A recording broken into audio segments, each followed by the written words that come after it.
Hi everybody, this is George Veter Financial, once again updating you with a market update at the end of March here. It's March 23rd, so we have a week left in the first quarter. Can you believe it?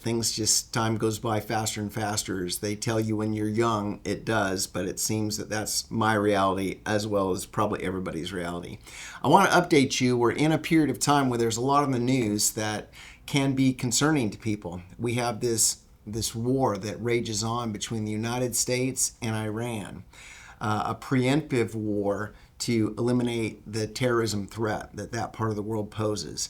Now, I'm not being political or taking sides as to the right and wrong of this. I just want to put in context for all of us that have money invested as how these geopolitical events that occur periodically typically pan out in the market. So we have the Korean War, the Cuban Missile Crisis, the Six-Day War, the Gulf War, the 9/11 attacks, the Iraq invasion, the Brexit vote, the COVID-19 pandemic and lockdown, and then the Ukraine invasion by Putin and the Russians.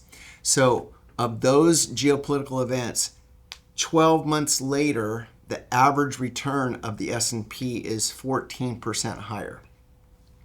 So again, I don't know what this one's going to look like exactly. I know that the historical precedence is in favor of maybe investing extra if we have too much in our emergency fund or too much sitting at cash.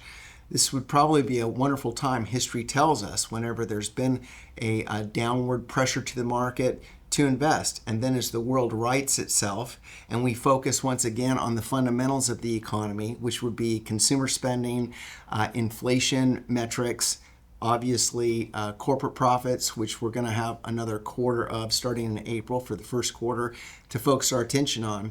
If we can invest extra money while the market has been depressed by this headline, history tells us that would be a smart decision. So I want you to know, as long as we don't make any of the classic mistakes whenever there's a little fear in the market, and those would be getting scared and going to cash at the wrong moment, because you're guaranteed to miss whatever the recovery looks like, and that will be a permanent mark against you on your investing track record.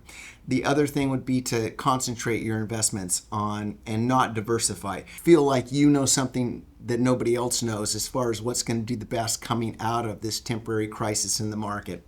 So let's stay diversified, stick to our plan, stay close to myself or your advisor in this office, and we will guide you safely through this as well as all the other crises in the future and we have in the past.